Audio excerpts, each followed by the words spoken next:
Yeah, One Punch Man Season 3 might be cooked. I don't like how that sounds. Let's ditch the brain rot lingo and talk like normal people. One Punch Man Season 3 might be in trouble. Matter of fact, it probably is. The show dropped a brand new trailer the other day, but unfortunately, it didn't reassure fans like me, let alone hype us up. Instead, it raised a bunch of concerns. By the way, that has nothing to do with the actual quality of the trailer, that's irrelevant. What's concerning is the fact that this trailer, just like the last one, was pre-animated, meaning it was its own self-contained work and the scenes shown in it were not from the actual anime. In case you couldn't tell, that's not a good sign for a show set to air in 7 months. With all that in mind, I decided to talk about One Punch Man Season 3 for the third and hopefully the final time. Make sure to subscribe. Now, let's start with the basic stuff. The trailer, like I said, was pre-animated. We know that because animator Kazunori Ozawa revealed that he was in charge of the key animation and supervision for it. If the trailer contained scenes from the actual anime, it wouldn't need its own dedicated supervisor slash animator. The people in charge of it would be the same people who worked on the episodes. It needed its own staff because it was produced separately. Alright, that's that. The trailer was pre-animated. Question 2. Why? Why make a pre-animated trailer? Why do so many shows do that? Most anime productions struggle behind the scenes. Why bother creating additional content? Content they won't even use in the final product.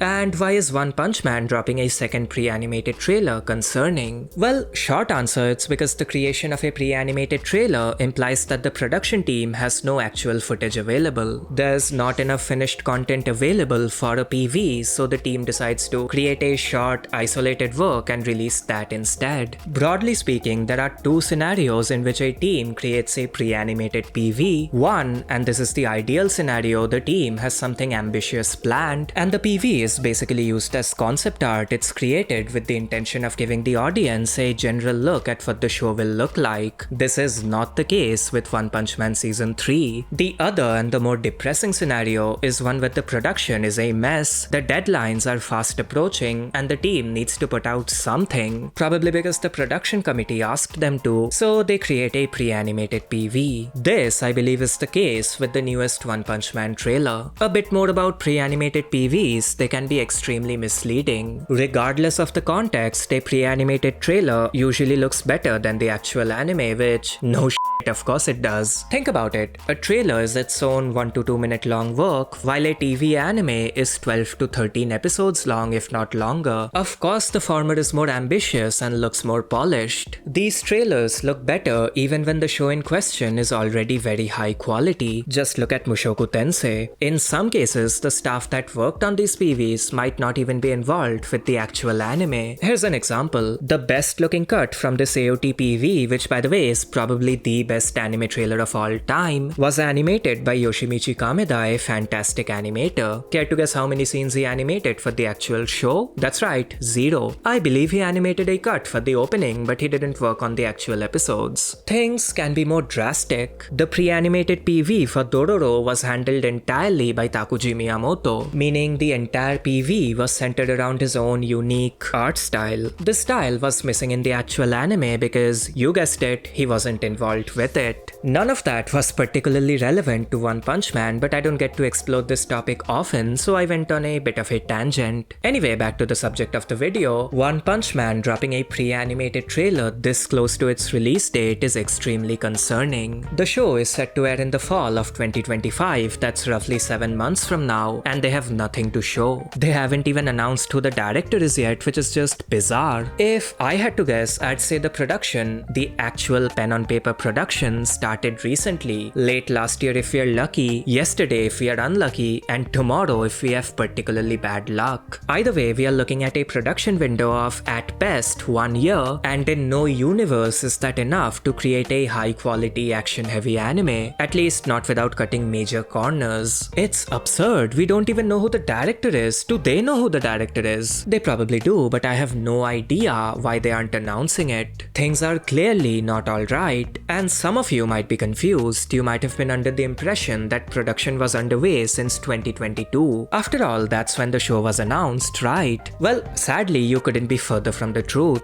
Announcements in the anime industry mean absolutely nothing. Jujutsu Kaisen Season 3 Episode 1 animation breakdown coming soon. There, I made an announcement for a project I'll create at some point. It really is that simple. I won't work on it for months and months. I can't, I don't have the material, but that doesn't matter. I made an announcement. The same logic, or lack thereof, applies here. They probably wanted to make an announcement as soon as possible, most likely due to marketing reasons. Point is, things are a mess. If all of that wasn't enough to convince you, here's more evidence of the project being in a pickle. Let's talk about jcstaff in-house animator Kenichiro Aoki and his recent activities. We can safely assume that Aoki will play a major role in the upcoming season. He was the main source of animation highlights for season 2 and he solo animated the first pre-animated trailer for season 3. Basically, Aoki is a crucial part of this production, so what has he been up to these past few months? Has he been busy at work? Yes, he has in fact been busy at work, just not on One Punch Man, presumably. Let me introduce you to Danmachi Season 5. A fun show, a show that finished airing the other day, and a show Kenichiro Aoki did a lot of work for. Not exactly a surprise since he has been heavily involved with that project since the start. Now, I'm not saying Aoki is incapable of working on more than one show at a time, but there are only 24 hours in a day. There's only so much one man can do, even if the man in question is Kenichiro Aoki. His attention was almost certainly divided between the two projects. But hey, what if I'm wrong? What if Danmachi finished production a while back? Well, it didn't. The show got delayed a while back due to production issues and finished airing recently. What does that mean? That means the show was being worked on till the last minute. Aoki himself was correcting large chunks of action for the final few episodes, and by correcting, I mean borderline redrawing. I don't think he could have done that while working on another major action IP simultaneously. Again, all of this is speculation, but unless the marketing team is holed up in an underground bunker hiding finished footage for some inexplicable reason, my theory is probably correct. I'm afraid One Punch Man Season 3 might end up being a repeat of Season 2 in that it might have a cartoonishly short production window and have to rely on the borderline superhuman efforts of one man. You know, I was optimistic for a while. At no point did I expect Season 3 to match Season 1 in terms of quality. Let's be honest, that wasn't going to happen. But I hoped they would learn from their mistakes. I knew the project wouldn't magically turn into an ideal, healthy production, but I hoped that things would be, at the very least, marginally better. But sadly, that doesn't seem to be the case. It seems like the staff will once again have to fight a long uphill battle and be on the receiving end of ridicule and harassment. I don't know what else to say, really. 2.5 years since the announcement and we still have no clue what the anime will look like. The first trailer looked good. They had Kenichiro Aoki, an extremely competent action animator, solo animate what was effectively one big fight, while the second trailer looked weak. They made the bizarre decision of asking Kazunori Ozawa, an animator who specializes in effects animation, to animate a trailer with practically no effects in it.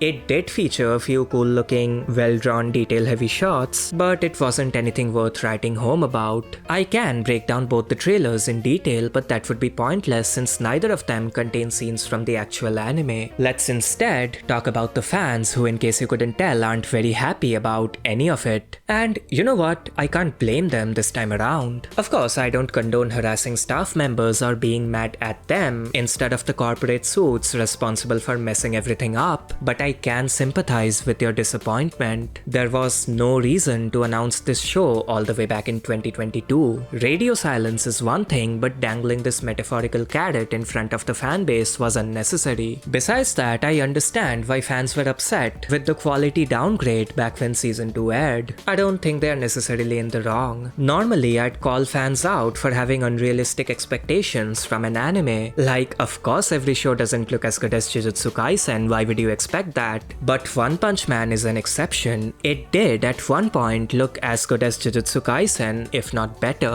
It set the expectations, not the fans. And I don't expect a casual fan to understand the nuances of a staff overhaul. Yes, it is unfortunate that fans refuse to acknowledge the good of season 2, of which there was a lot, but I can understand why they were disappointed. Similarly, I understand why fans are upset over these season 3 shenanigans. I am too, nothing wrong with that. I just hope you guys know who you should be mad at. Not the talent, the studio, the company execs, the suits, those people, they're at fault. I'm sure the staff will go above and beyond to make the show look as good as humanly possible, but the circumstances they find themselves in are beyond their control. I just hope you understand that. Or hey, maybe all of our concerns are unnecessary. Maybe the situation will magically turn out alright, who's to say? We'll see. And that should just about do it. Liked the video? Check out this other bit of content on screen, like and subscribe, and until next time.